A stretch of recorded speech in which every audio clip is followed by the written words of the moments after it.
So, can you think of any throws that Caleb might have made in the Colorado game or maybe this season that he might not have made the year before, just as kind of signs of his growth? Not really. I mean,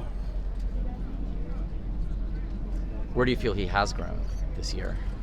I think he's grown in the aspect that the offense has slowed down for him. I think he's grown in being able to make checks and see things and recognize coverages and blitzes and things that are trying to that different defenses are trying to bring at him a lot quicker. I mean, if you look at it, he's really only been sacked a handful of times, and this is going into the sixth game of the season. So some of that is a credit to having great O-line protection, but some of that is a credit to him of being able to switch the protection and to prevent that from happening. It seems like Mario was struggling with drops a little bit to begin the year and had a much better game with that last Saturday. I mean, what have you seen as kind of the progression so far for him with being sure-handed there? I think, he started off the season, pressing a little bit.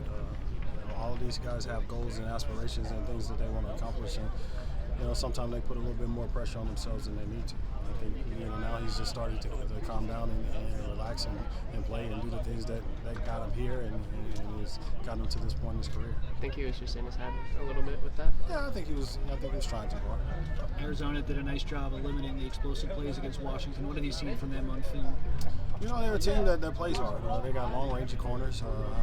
They got active safeties in the secondary that do a good job. So I mean, and their defense plays hard. So I mean, they did a good job of keeping everything in front of them, which I'm sure we'll see a lot of that this Saturday. When Mario is going through that with drops kind of being in his head, or even just any general receiver, how do you try to handle a situation like that, especially with drops, something that could be kind of fluky like that? I mean, I just kind of try to remind them that that play's over with. Hey, there's nothing that you can do about it at this point. I mean, just trying to get them to ground themselves and center themselves back and refocus themselves and move on to the next one. I think he did a good job with that. Last week in practice, which you saw, it benefited him in the game. He's had a good week in practice thus far, so I think it'll benefit him this Saturday. When the competition is so high in that room, do you find guys maybe start pressing like that a little bit more just because they feel like one big drop might affect them?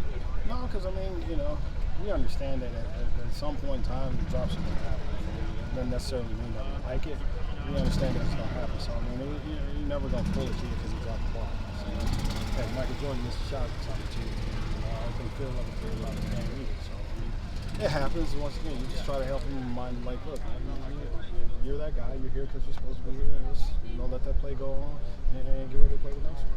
Dorian's obviously had some, good moments since he's been here, but been a little bit quieter in comparison to some of the other guys in the room. How are you seeing him kind of assert himself? What do you see as far as his role kind of moving forward? I mean, it's, being a skilled guy here. I mean, I think we got, of 9 guys that have played this year, I think, 7 of them have touchdowns. So, I mean, it's all about just maximizing your opportunities when you get it. And I think he's met the end zone 3 times this year so far. So, I mean, it's just, we're going to spread the ball around.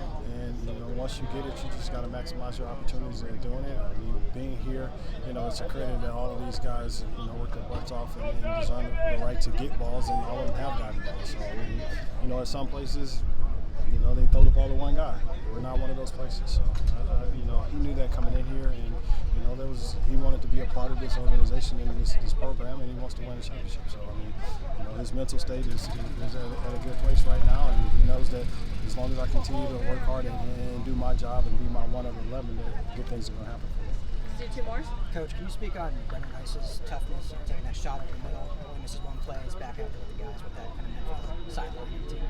It's just the credibility of him being a guy that wants to be out there and play with his brothers. It's questionable whether the flag should have been thrown on that play or not, but with that being said, once again, he wants to be out there playing with his brothers and maximizing every opportunity that he can. So when he got up, came over the sideline, he was like, "Hey, are you hurt?" He was like, "Okay, get me back in there." So that's what we did. Thanks, Coach.